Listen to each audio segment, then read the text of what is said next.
and it's going to mean a lot of businesses are going to be opening in the United States. Now, we're going to be meeting over the next 4-week period, maybe on a weekly basis, and maybe we'll do a couple of them at different times and maybe together. But we'll be talking about other subjects like cars. We'll be talking about drugs and pharmaceuticals. We'll be discussing chips, and we're going to be doing some other things in addition to that, all which will bring in a lot of jobs into our country. All right, now Canada's 13 premiers and territorial leaders are in Washington. They're going to be meeting with their American counterparts.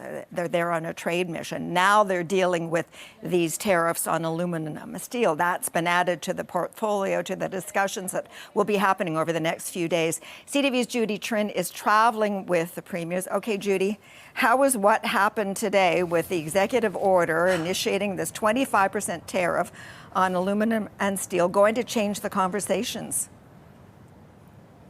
You know what, Sandy, the conversation here is about where will Donald Trump go next? What will he do? These premiers want to get a sense of what he is going to do in terms of his next move. That's why they are here. They're also here to present a united message that tariffs will hurt Americans, not just Canadians. There are some estimates that 25% tariffs across the board could cost the average American about $1,700 a year. However, there are members of the Trump administration who feel that the strong U.S. dollar, in comparison to Canada, which is at 70 cents today of the U.S. dollar, will help offset the pain for Americans. I can tell you that, Sandy, tomorrow there are some key events happening. Ontario Premier Doug Ford is leading this delegation of premiers. He is basically organized a meeting. He is going to be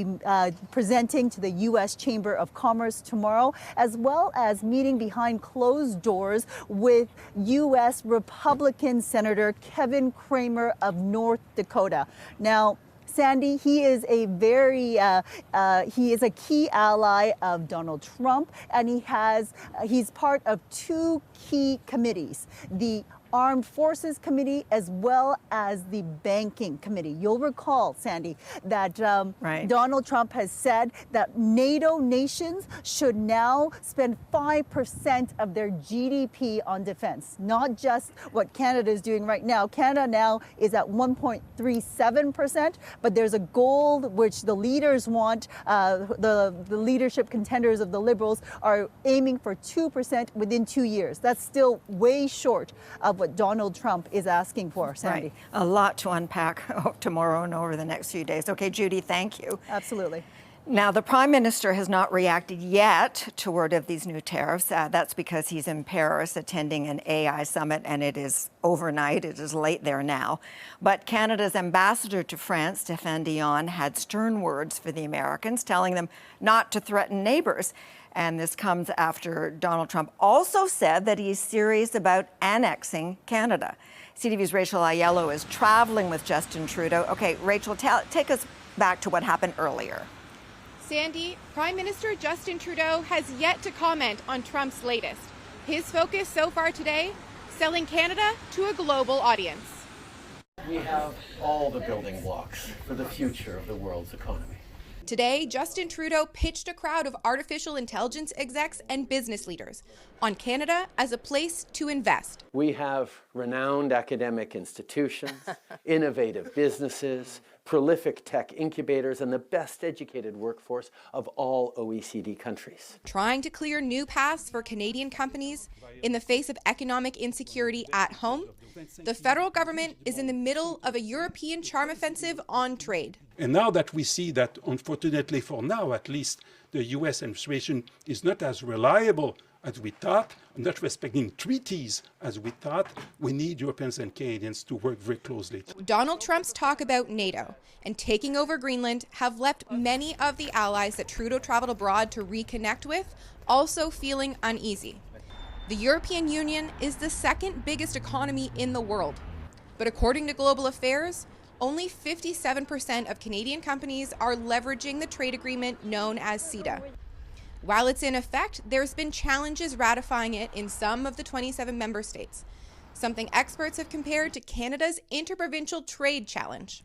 Nowadays, there is more pressure to make sure that this sort of channel, between Canada and EU, economic channel, can be improved. In the face of Trump, the experts that I've been speaking with say both Canada and the European Union are looking for trusted partners to provide an alternative to the United States. Sandy? Okay, Rachel in Paris. Pierre Poilievre not only pledged to retaliate in kind with tariffs on U.S. aluminum and steel, but the Conservative leader is promising to build a military base in Canada's Arctic if he becomes Prime Minister. The Canadian Arctic belongs to Canadians, and Canadians will take back control of their Arctic waters, Arctic skies, and Arctic land. Speaking from Iqaluit, Poilievre also promised to acquire new polar icebreakers and double the number of Canadian Rangers operating in the north. The pledge is part of a series of new policies he's calling Canada First Plan, aimed at countering Donald Trump's threats. Poilievre says he would dramatically cut foreign aid to pay for his plan. And while we wait to hear more about Canada's situation, the details are pouring in. China began retaliating against Donald Trump's tariffs today. Beijing is hit back with 15% duties on American coal and liquefied natural gas products and imposed a 10% tariff on crude oil, farming machinery, and some cars. The additional tariffs come after Washington slapped 10% duties on all Chinese imports. And this was a train station in Sydney, Australia, flooded by torrential rains that lashed the city. Emergency crews rescued at least 21 people stranded in vehicles as a severe storm rolled through. Now back in this country, buses were off the road and some schools were closed in St. John's today after a huge blast of winter hit Newfoundland. CTV's Garrett Barry wandered outside to give us a taste of what the province is experiencing. Garrett. Sandy, this all fell with a vengeance in St. John's overnight. The first major storm of the season and the first real blizzard that's hit this city in years. So I think we're lucky to get this far into the winter without having any major snowfall up until now. Obviously, I don't love coming out and shoveling the snow, but also, winter is part of living here. Winds gusting up to 100 kilometers an hour, visibility poor most of the night, and about 40 centimeters fallen by the time the sun came out. This one hit all the measures to be considered a blizzard. The last blizzard was a whopper, a 2020 storm that earned the nickname Snowmageddon. There's definitely lessons or things that we would do differently. There's no doom this time, but schools, government offices, shopping centers, and buses were shut down this morning. And there's still lots of digging out to do. Today, if it's not cleared, you just got to have a little bit of patience with us. We are working as fast as we can to get all streets cleared. But what's a pain for some is a profit for others. Skiers, sliders, and snowmobilers across the province have been crossing their fingers for this winter blanket to finally arrive. Yeah, we really like snow, and I will do with my daughter maybe snow castle. Yeah. And so has Daniel Chipman, a door-to-door shoveling service salesman. The weather's changing a little bit different. It's like the global warming is starting to get a little bit, a little bit different. But other than that, I'm grateful that the snow is here now. There won't be too much time to clean all of this up. City staff are expecting another system to move through on Friday with the potential of even more snow. Sandy. Okay, thanks, Garrett. Coming up after the break, an astronomical investment in Canadian space tech. It's definitely a good news story for the economy. The space economy. Inside a $1 billion plan to compete with Elon Musk's Starlink. Plus, a proudly Canadian twist on Super Bowl commercials.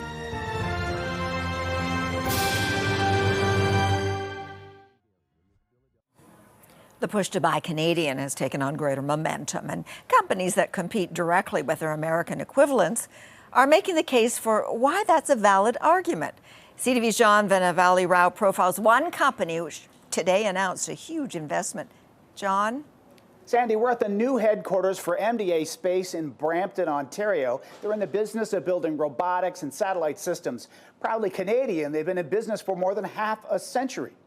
And today they announced a major contract to build satellites worth over $1 billion. MDA employs nearly 3,000 Canadians, and they'll be making satellites for U.S.-based telecom company Globalstar. The satellites, called Aurora, are about the size of a refrigerator and will be parked in low Earth orbit to eventually provide service directly to smartphones.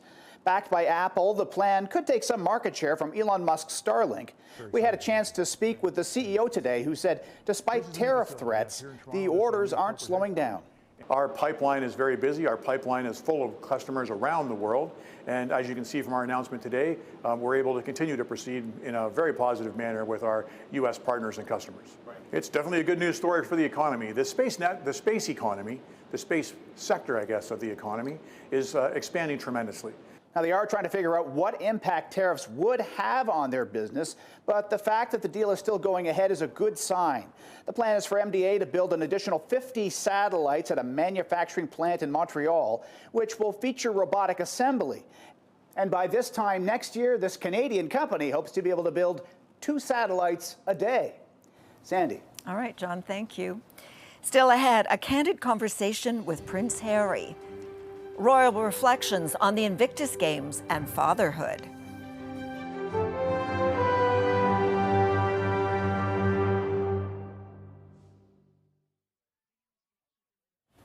Alberta's premier is facing calls to step down. Danielle Smith has found herself caught up in the middle of a political scandal involving the province's health authority after allegations of corruption and conflict of interest first came to light last week.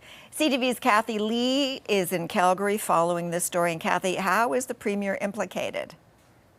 Sandy, Premier Danielle Smith stayed silent on the matter for 3 days, eventually releasing a statement denying involvement with the Alberta Health Services contracts in question, saying any insinuation to the contrary is false, baseless and defamatory. Last week, the former CEO of AHS, Athena Mentzelopoulos, said her contract was terminated 2 days before she was allegedly going to meet the Auditor General about an internal investigation into the province's private medical and surgical contracts. She and her lawyers wrote a lengthy letter obtained by the Globe and Mail to AHS alleging Premier Smith's then Chief of Staff, Marshall Smith, interfered with the AHS contract negotiations. Mentzelopoulos claims she was pressured to sign multi-million-dollar deals for private outfits, including MH Care Medical and the Alberta Surgical Group. The Auditor General is now investigating the matter. If the findings are very severe, heads must roll. So this is where the premier will have to come in. But of course, everything depends on the outcome of the review.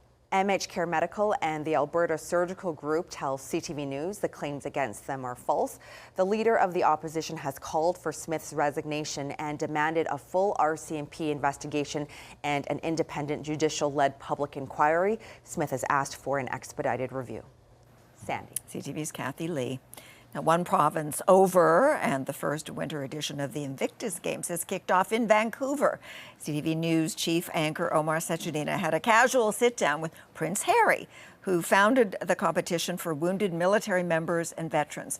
Omar asked Harry how he explains Invictus to his children. She was asking about landmines. I was talking about how some of these guys were blown up. I think IEDs, improvised explosive devices, is probably a bit too much at this stage. But I found myself talking to him about mines. He's 5 years old. And interestingly, it gave me a chance to talk about my mum, his grandma, which I didn't even really consider. So that became the sort of the outcome of the story for him, which is he then saw videos, he wanted to see videos and photographs of his grandma Diana out doing her thing for landmines all those years ago. And you can catch Omar's full interview with Prince Harry on the main CTV network this Thursday. Check your local listings.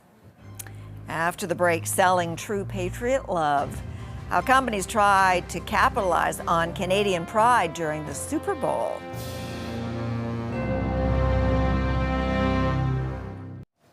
Super Bowl celebrations in Philadelphia turned chaotic when Eagles fans poured onto the streets after last night's victory against Kansas City. Police stepped in to disperse the crowd when fans appeared to set towels and sheets on fire.